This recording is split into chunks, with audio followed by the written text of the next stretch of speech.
The text came at 12:47 a.m. Don't wait up for me, babe. I'm crashing at Claire's. Too much wine, haha. Love you, red heart. I stared at the message until the heart emoji started to blur. Not because I was tired, but because something deep in my gut twisted hard. I knew that tone. Too casual. Too light. Too calculated.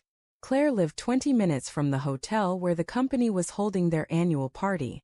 I dropped Emma off myself, kissed her cheek, and told her to have fun. She'd worn the blue dress I'd bought her for our anniversary, the one she said made her feel like a storm. Now, at 12:47 a.m., that storm was sitting in my chest. We'd been married 8 years. Emma was my best friend, or at least that's what I used to say when people asked how we kept it together. She was kind, ambitious, funny in a way that made you feel like she saw you completely. But lately, something had shifted. She started staying late at work. Quarter end, she'd say. Or, Mark's a nightmare, boss, you know that. She'd laugh it off. But every night, her phone seemed to live more in her hand than in her purse. Notifications. Smiles she tried to hide. When I'd ask, she'd touch my arm and say, "Don't be paranoid, Luke. You're better than that." And I believed her. Until that text. I tried sleeping. I really did. But at 1:20 a.m., I was sitting in the dark, phone in hand, staring at her last location on Find My Phone. It was off. She never turned it off. My pulse pounded. By 2:10 a.m., I'd thrown on a jacket and was in the car. I told myself I was being stupid. That I trusted her. That marriages only break when trust disappears first. But even as I said it out loud, the lie felt heavier than the truth. The hotel's parking lot was half empty. A few cars, lights flickering from the lobby. I saw her company's banner still hanging near the doors. Caldwell Finance. Building Futures. I parked across the street and waited. At 2:43 a.m., the side door opened. Laughter spilled into the cold air. 2 men, 1 woman. The woman was Emma. She wasn't stumbling or drunk. She looked happy. That particular happiness people wear when they think no one's watching. Mark Caldwell, her boss, was beside her. His hand brushed her back as they walked to his car. She didn't flinch. Didn't move away. I gripped the steering wheel until my knuckles went white. They stopped near his car. He said something. She laughed again, soft, familiar. He leaned in and kissed her. Not tentative. Not accidental. She didn't stop him. When she finally pulled away, it wasn't in guilt. It was in reluctance. Like leaving something she wanted to stay in. They drove off together. I don't remember how long I sat there, engine off, headlights dark. Just the quiet hum of betrayal in my ears.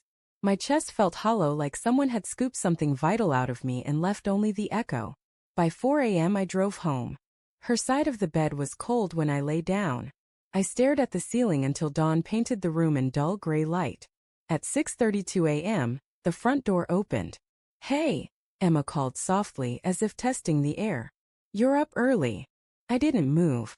She walked in, hair tied up, wearing one of those oversized sweaters she knew I loved.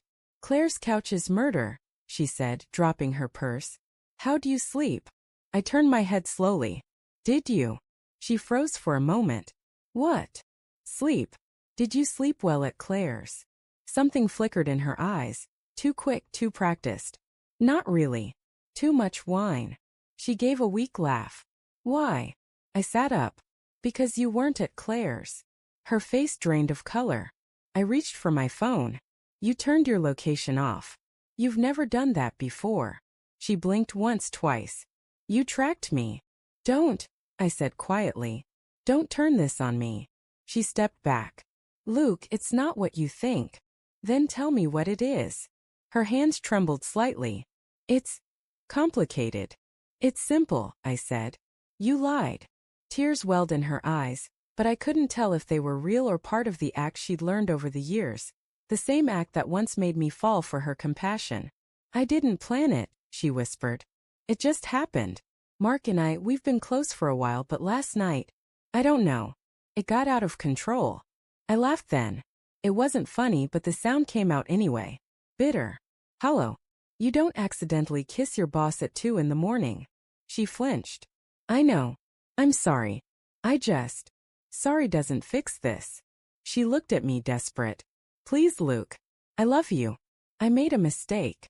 Do you even know what love is? I asked. Because love doesn't sneak around. It doesn't lie through emojis and borrowed excuses. For a moment, the room was silent except for her quiet sobs. Then something in me shifted. The anger cooled. Not gone, just transformed into something sharper. Get dressed, I said. What? We're going to breakfast.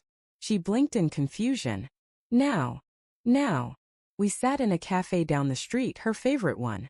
She stared at the cup between her hands, unable to meet my eyes. I watched her calm, detached. Why are we here? She finally whispered. Because I want you to remember this, I said. Every word. Every look. Every second. Her eyes lifted, searching mine. Luke, Sure. I leaned closer. You're going to tell me the truth.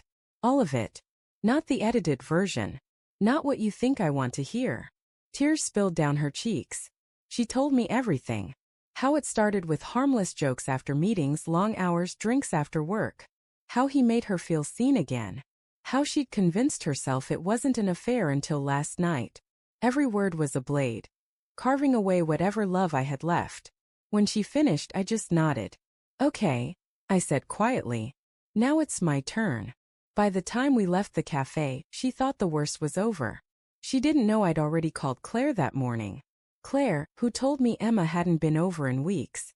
Claire, who'd sent screenshots of texts between her and Emma from the night before. Proof of another lie. She didn't know that before breakfast I'd emailed every message, every photo, every lie she'd told me to her work account, copied to HR, and to Mark Caldwell's wife, whose email I'd found online in 5 minutes. I didn't do it out of revenge. Not exactly. I did it because she needed to face the truth she'd buried beneath. I'm sorry. When her phone buzzed at 9:17 a.m. and she saw the sender's name, her face went white. Luke, what did you? I made sure, I said softly, you'd regret it. She stared at me, shaking. You ruined my life. No, I said, standing. You ruined ours.